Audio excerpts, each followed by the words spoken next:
आसन्तु जानिबा खुदुरुकुणी ओषा बा भालुकुणी ओषा विषय।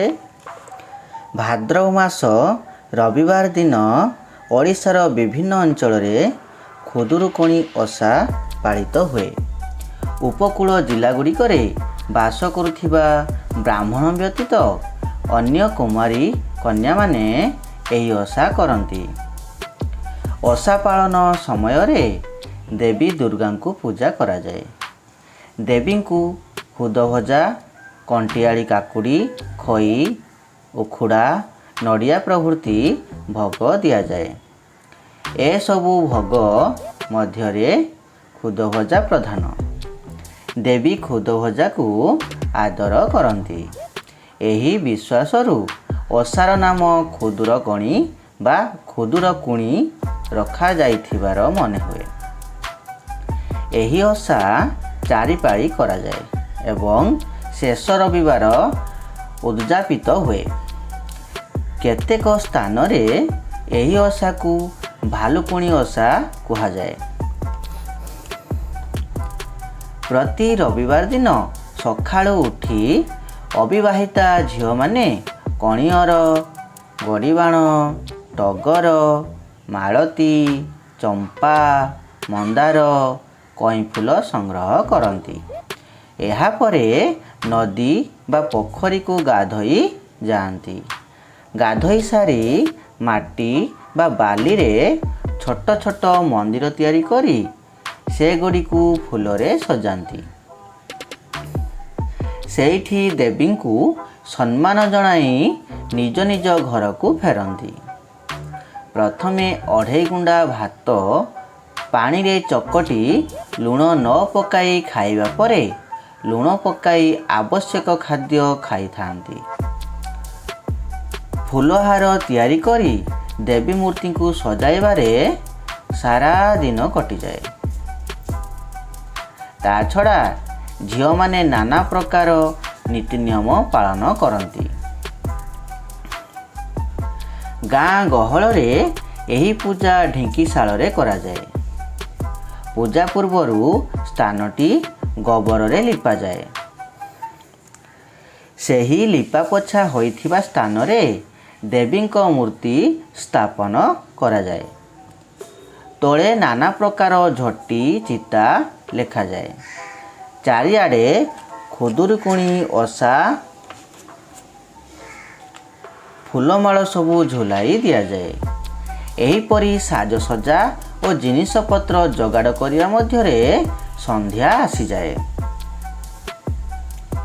संध्या बेले देवी को पूजा करी धूप दीप भोग समर्पण परे तोपई कहानी गान करा जाए।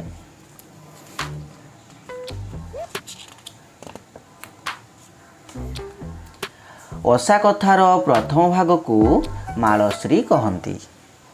एथिरे महिषासुरर अत्याचार, देवी दुर्गा आविर्भाव एवं देवी त्रिशूल रे महिषासुरर हत्या कहानी वर्णित होइछि। ओषा करुथिबा झियो माने देवी दुर्गा परी शक्तिर अधिकारिणी होई मानव जातिर समस्त दुख दुर्दशा दूर करि पारिबे बोली लोके विश्वास करती। द्वितीय भागरे तोपई कहानी पढ़ा जाए। तोपई थिला साधव झियो। तार 7 भाई और 7 भाउज थिले। दिने से तांको सांग सहित कुलेरे खेलुथिबा बेले एक विधवा ब्राह्मणी तोपई को कहिला, हईलो साधव झियो होई सुना कुलेरे न खेली बाउंस कुलेरे खेलुछु। तोपई अपमान पाई बापा को जाई कहिला। संगे संगे सुना कुलेई तैयारी होई गला। गोटिए बोली झियो बापा माँ भाई भाउजंक स्नेहर आदर रे पाद तार तले लागु नथिला। दिने से बापा को कहिला, मते सुनार चांद गढ़ाई दियो। ଚାନ୍ଦ ତିଆରି ଚାଲିଥିବା ବେଳେ ବାପ ମରିଗଲା। ଚାନ୍ଦ ତିଆରି ସରିବା ବେଳକୁ ମା ମରିଗଲା। ଧୀରେ ଧୀରେ ସାଧବ ଘର ଗରିବ ହୋଇଗଲା।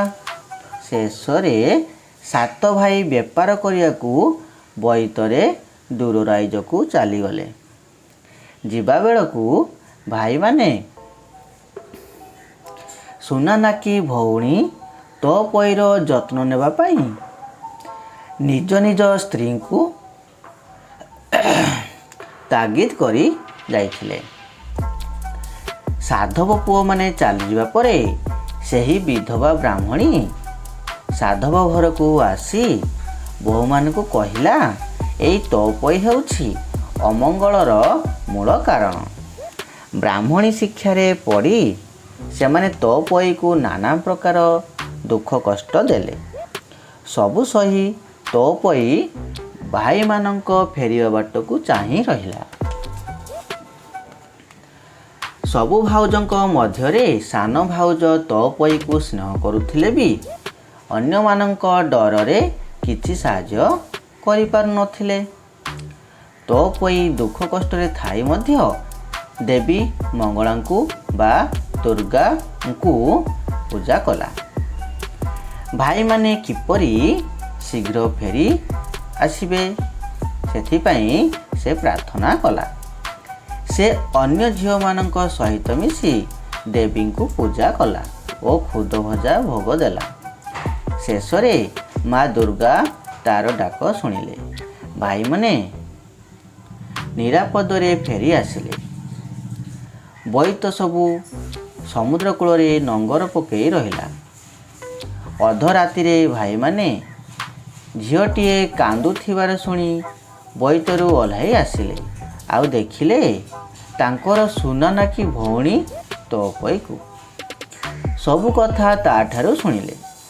ସକାଳେ ଭାଇମାନଙ୍କ ଆଦେଶରେ ତୋପଇ ସାନ ଭାଉଜଙ୍କୁ ଛାଡ଼ି ଅନ୍ୟମାନଙ୍କ ନାକ କାଟିଦେଲା।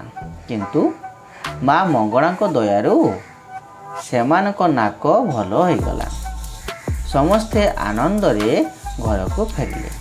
କଥା ସରିବା ପରେ ଭୋଗ ରାଗ ଖାଇ ଦେବୀ ମୂର୍ତ୍ତିଙ୍କୁ ନଈ ପୋଖରୀରେ ବିସର୍ଜନ କରାଯାଏ। ଏହି କଥା ଦୁଇଟିରେ କୁମାରୀ କନ୍ୟାମାନଙ୍କୁ ଦୁର୍ଗାଙ୍କ ପରି ଶକ୍ତିମୟ ହେବା ପାଇଁ ଏବଂ ସୁଖକର ଜୀବନଯାପନ ନିମିତ୍ତ